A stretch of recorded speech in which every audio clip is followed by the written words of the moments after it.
Hey guys, welcome to my first full day of eating on a cut video. I'm really kind of excited to show you guys what I've been eating on my cut lately. So it is Sunday, February 8th. It is around 1 p.m., which is really late. This past week I've been eating my first meal around 11:30 or 12 or so. Before that, if I get hungry, I eat like a cheese stick or a couple of pieces of deli turkey because I do get hungrier during the evening and I'm not super hungry in the morning, so I tend to eat a little bit later because I am limited on my macros. But this morning just took a lot longer than I anticipated. I did a lot of meal prep, as you guys probably saw in my last photo shoot prep vlog, and if you haven't yet, go check that out. It took much longer than I anticipated to get all my food prepped and to get footage of that and to wrap everything up and to clean up, so it is about an hour and a half later than I usually like to eat. I wouldn't really recommend eating so late in the day for your first meal, but I'll show you guys real quick what I made. So this is the first meal of my day. It's kind of weird, but I've been eating this pretty frequently in the last 2 weeks. Basically what it is, it's like French toast mixed with an omelet, but not sweet. So basically what I do is I take one Ora wheat double fiber English muffin, I dip it in some almond milk, about a quarter cup, and then I dip it in 2 eggs and 1 egg white, or maybe 1 egg or 2 egg whites, depending on what I'm planning to eat throughout the day. Dip it in that and then let it sit on the stove for a little while. It's kind of a really weird combination, but I really like it. Try it out if you haven't, and I think it's pretty good. Especially because I don't love sweet things in the morning. I like sweet things like right before I go to bed. So French toast isn't really an option, but I really enjoy it. It's kind of a weird food to share with you guys, but I am being transparent and honest, and sometimes I'm a little weird, and you guys know that. So I will cut into this and show you what it looks like.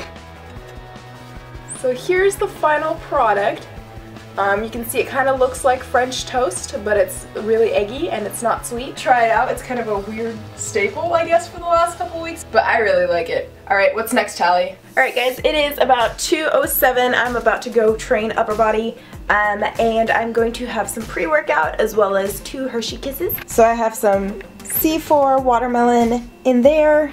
It's already mixed up and ready to go in my Starbucks cup. And then I'm gonna have 2 Hershey Kisses. And that's just because I like to have a little bit of food on me before I actually head out to the gym. I don't like to have a really big meal before I head out, within an hour before I head out, or half an hour before I head out, but I do like to have something at least.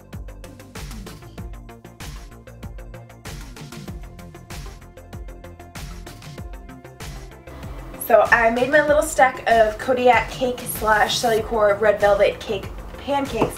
I already sprayed them with a little bit of, I can't believe it's not butter spray. I'm just going to put a little bit of chocolate Walden Farms syrup on it. I don't really like the taste of it on its own. I think it's pretty good when you're actually cutting. I'm also going to put a little bit of this Walden Farms marshmallow dip on it. It's not amazing. This one definitely has a very chemically taste. Usually I would use Cool Whip. I think in my last IIFYM full day of eating when I was bulking, I used just regular like light Cool Whip, which is much better. I recommend that. But if you're cutting, this works well as well.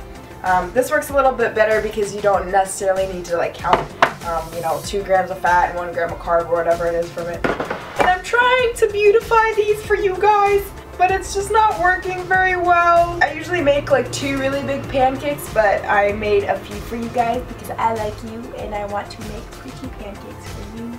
And here is the final outcome.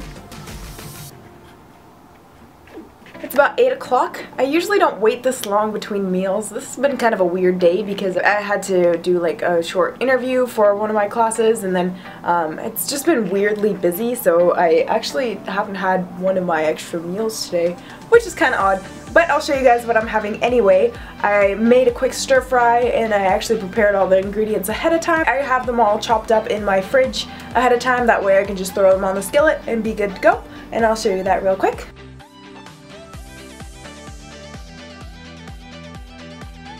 So basically with the stir fry, what I did was I browned up some onions as well as garlic, threw some chicken in there, flipped it, and then when the chicken was done, I put in all the vegetables except the spinach, and about 1.5 tablespoons of teriyaki marinade. You should probably pick your favorite one.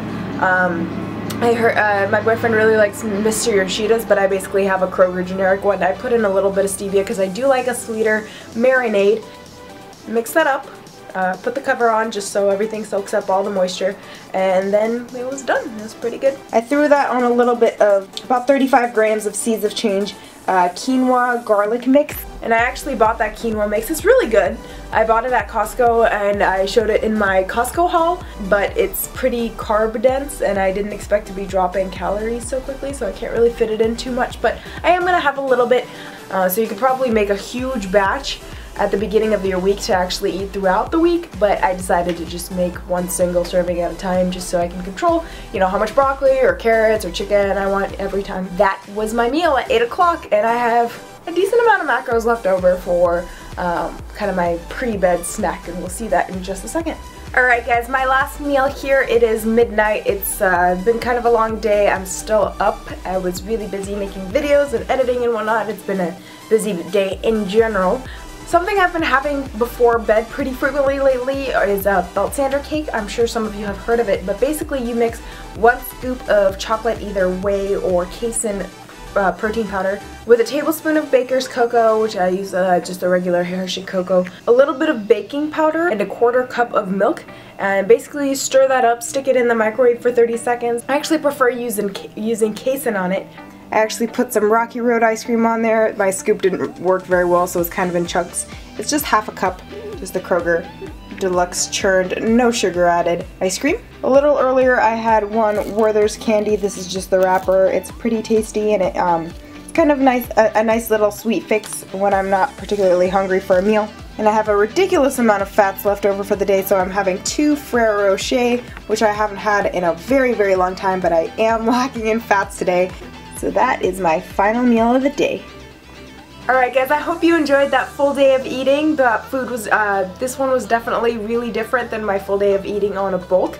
As you could tell, there were a lot more vegetables, a lot more volume food, fewer snacks, but I'm also incorporating a late night sweet tooth snack every day just because it keeps me sane, and I always look forward to it, and it helps reduce my cravings and make cutting fun still a little bit. Now I'm actually going to extend this video to talk about some of the stretches that I do before training, because I didn't really get to incorporate that footage into this past week 4 vlog, so I decided to put it at the end of this full day of eating just so you can get a little bit of food, a little bit of a kind of training. So that concludes the full day of eating part, and you'll get to see some of the stretching part in this next clip right here. What's up you guys? So this week there's not going to be any footage of myself training at the gym because one of my subscribers has asked me to show some of the stretches that I do before I actually start training.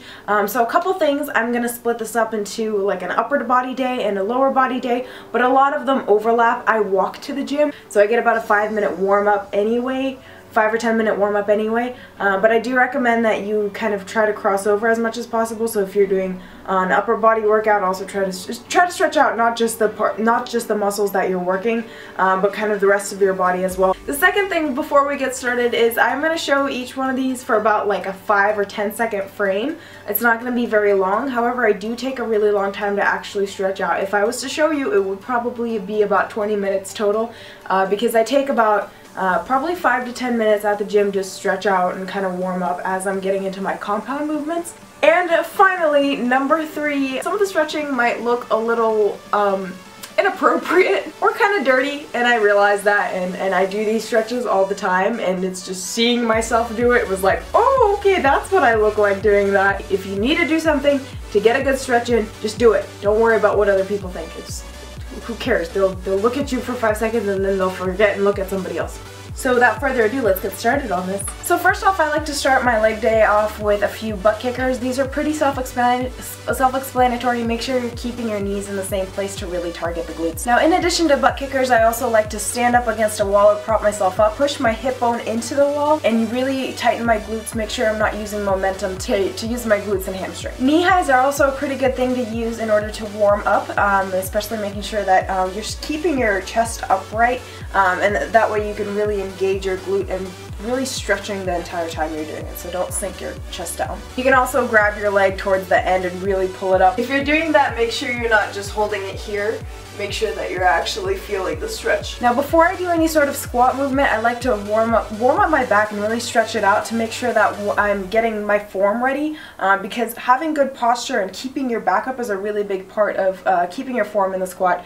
So when I'm stretching here, I'm making sure that I'm not, you know, kicking my shoulders up, really stretching all the way back, really feeling it in your lats and all the different parts of your back and in your chest a little bit as well. Now this next exercise is essentially toe touches, but I really like to do this for quite a long time actually before my leg day. I do have a little bit of bend in my knee, but I'm also making sure that I'm keeping my chest up in order to really isolate my glutes, because if I start dropping my chest down, I can't really feel it in my glutes quite as much, and you're also really using your hamstrings here. As you're getting a little warmed up, you can stop using the momentum of your upper body to get a stretch and actually just squeeze your glutes and squeeze your hamstrings in order to kind of bounce up and down. Then eventually, as I'm getting warmed up, I kind of use my knees to push out a little bit and really engage my glutes. This move has helped me tremendously with my squat. I'm really making sure that I'm opening my knees up, really kind of allowing my glutes and hamstrings to relax into it to get that range before I go in and squat. Don't do this. So keep your butt up, keep your back up as much as possible to really feel the entire length of your hamstring and your glute. So don't hunch forward, and then as you're feeling better about this, start rising up and dropping down and rising up and dropping back a little more to really get a good stretch. And this is something that my boyfriend actually recommended to me because I was having issues with my range. This has really helped me. Putting the bar down and squatting back, pushing my butt up and back instead of just, you know, hunching it over and keeping it there.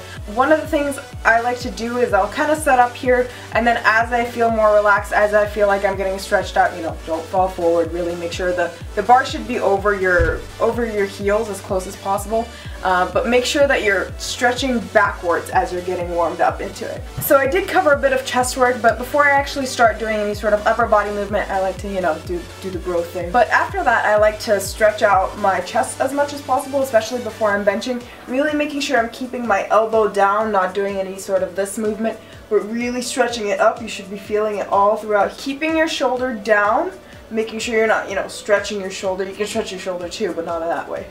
And then I'll go back and I'll do the same thing that I do in the squats to get my back warmed up, get my chest really stretched out as well, and that really helps me with benching personally. This is kind of a variation on this stretch, but here you can see you can use your chest to kind of get into that stretch, or you can twist your hips to really extend it. And this is absolutely one of my favorite stretches, just going up to a wall and stretching down. Make sure that you're keeping your chest up, don't hunch into it, otherwise you're not really going to get it. You want to really feel it all through your lat, all through, it should be even going down into like your lower back as well. You can do it with your, I really like to do it with my hands up, and then I like to kind of stretch up and get the upper part of my chest. And then here, that's just kind of another variation. Wow, that's a weird look. Now this is a pretty generic stretch, but it can be really helpful for stretching out your back, your shoulder, your chest, if you do it correctly. Don't just sit there. Really make sure you pull it up over your head and really get that stretch here as much as possible. You can tell, don't do this, oh, this isn't gonna help. Pull it up, really feel this stretch here. And then I found this to be a pretty good overall like ending stretch. It really gets your chest, your shoulders, your back as much as possible, and really increases your flexibility. And then from there you can also roll your head around to really stretch out your neck muscles as well, so you don't get a cramp. I hope that turned out okay, you guys. That was the first time I've ever done any sort of talking over footage, but also recording myself ever. So I hope that turned out alright. Alright guys, I hope you enjoyed this full day of eating and stretching vlog. If you liked the video, please hit that like button for me. Leave a comment below, let me know what you think. If you're new to the channel, please hit that subscribe button for me. It'll really help the channel grow, and it'll also give you updates about when I post new videos, so you can stay posted on all my different progress and recipes and training that I'm doing. I hope you guys have a great week. I'll see you in the next video, and as always, don't stop growing.